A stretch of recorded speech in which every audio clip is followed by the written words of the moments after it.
everyone. Like you already know, my name is Girmantas. What you don't know about me, when I was 4 or 5 years old, I had a drowning experience. I was learning how to swim in a lake, and I had to swim along a low pier to make maybe 1 meter, meter and a half.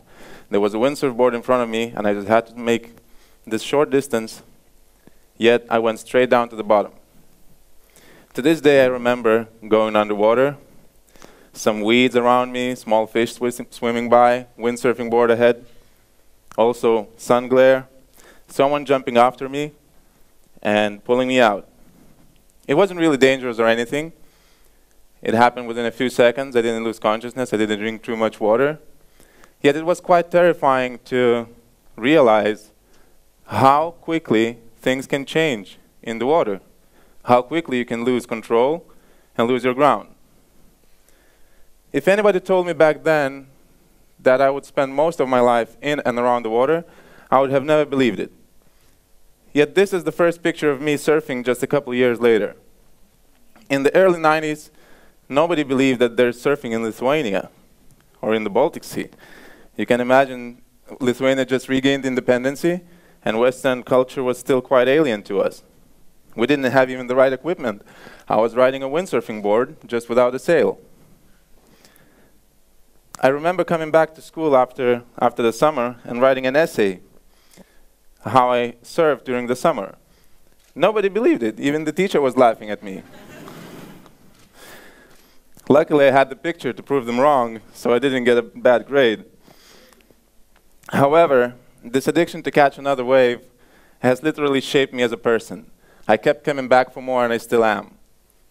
I might even say that surfing gave me a reason to be better at anything I do. Now, before I continue, I'd like to ask you a question. How many of you, before entering here today, thought that there's no surfing in Lithuania? Just raise your hands. Just a few? Well, we can continue in the bar then. All right. So I'll take it that the work we did over the last 10 years paid off. But today, I'm surfing the waves all over the world. I'm the founder and president of Lithuanian Surfing Association. I'm also an organizer of Surf Camp Festival. Surf Camp was instrumental to bringing surfing to masses in Lithuania. 10 years ago, mainstream opinion was pretty clear. There is no surfing in Lithuania, there are no waves. Even our friends that used other boards, like skateboards, snowboards, wind and kite surf, and so on, even they didn't believe that the waves are good enough for surfing. So we decided that it's pointless to fight this opinion and argue about it. Let's invite them for a surf camp. A couple buddies, my cousin and I, we shaped 7 boards and invited 50 friends to try surfing. That's how it all started, with 50 friends at the beach, surfing during the day, listening to music overnight, and watching surf movies at the beach. 10 years later, 2,000 people gathered in Preila this August, and we had 480 people trying surfing for the first time in their life. Actually, surf camp was growing so fast that we had to scale it back after year 6, because we weren't ready to accommodate so many people. And the whole idea was that surf camp is an event which is free of charge, and we teach anyone who wants to catch a wave and to be safe around the water. However, thanks to surf camp, surfing is not so uncommon in Lithuania anymore. We have surf schools opening up here and there. We have surf shops. Local news are covering our national championships. And local shapers are even producing Lithuanian surfboards. Suddenly, more and more Lithuanians are traveling the world to surf in Spain, Portugal, Morocco, Latin America, and East Asia. And part of the reason for that, the biggest part of the reason for that, is surfing itself. It's very hard to describe the feeling, the sensation you feel when you ride the wave, yet this ever-changing body of water, moving wall of water, provides exceptional joy. Surfing is has one of the slowest learning curve. It's very hard physically, yet it's the same difficult mentally, because you need to learn how to read the waves, you need to understand where the wave is going to break, what is it going to do next, and so on. That's why surfing is a unique sport, because it doesn't have any premeditation. You can't have a general idea or a plan what you want to do, yet it all comes down to the wave that the ocean will provide you with. No two waves are the same. Some might be very similar, but most are really different. And that's why you can't plan ahead, you just have to be present. Some scientists believe that this concentration required and being present helps to treat some mental conditions like depression and post-traumatic stress disorder. In Britain, National British Health Service even provides funding for surf treatment camps, so people who suffer from these conditions might get some help. Last year, we held the first surf camp for kids with autism spectrum disorder here in Lithuania. We followed the international experience, and the results were simply amazing. In the beginning, everyone had their doubts. Some said the water is too cold, others said kids don't know how to swim, others said something else, the usual stuff. But when the first kid caught a wave, the emotions, the smile on his face was simply priceless. I don't remember ever seeing so much positive energy in the air.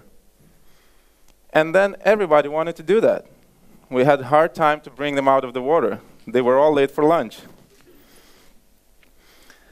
All of these experiences weren't possible if I didn't try surfing 25 years ago. But people say that it's the journey that matters, not the destination. And I think that everything that happens in between the waves, in between riding the wave, is just as important. The tiring travels across the world, the waiting in the airport or in the surfing spot, waiting for the swell to show up, fatigue, excitement, all of that adds up. Each wave has a story. What did it take for you to get there and to catch it? What did you have to overcome? What did you have to sacrifice? What coincidences steered you towards it? Every wave is an adventure. And one of those adventures happened 4 years ago in Morocco. We were on a surf trip with a couple of friends, and this particular spot we were surfing in had a big rip current in it. What is a rip current? A rip current is a water stream that goes straight out to the ocean. If you imagine waves breaking at the beach, you could realize quickly that the water is not going to climb uphill. It has to come back to the ocean. So usually, the water finds a channel and goes straight back to the ocean. This particular place, this particular rip current, was as wide as the stage I'm standing on right now, and moving as fast as 7 kilometers an hour, which is a regular walking pace. So you can imagine that's quite a lot of water moving around. So on a pretty big day, my buddy Marius and me, we paddled out, and at the end of the channel, we heard a cry for help. So I see Marius still remembers the story. So there was a guy, a bodyboarder, without fins, floating around. Doesn't seem too bad. Well, he was half a kilometer out to sea. So we tried to give him some pointers, some advice, what to do, where to go, how to come in safely to the shore. But we quickly came to realize that he's not going to make it on his own. So much for surfing big waves. We had to help the poor fella. If it wasn't for us, nobody knows how would he have ended, because there was nobody else in the water and you couldn't see him from the beach. So me and Marius, we took turns by dragging the guy while he was holding on our feet. And what do you do when you're in a rip current? It's pointless to paddle against the stream because it will wear you down and get the better of you.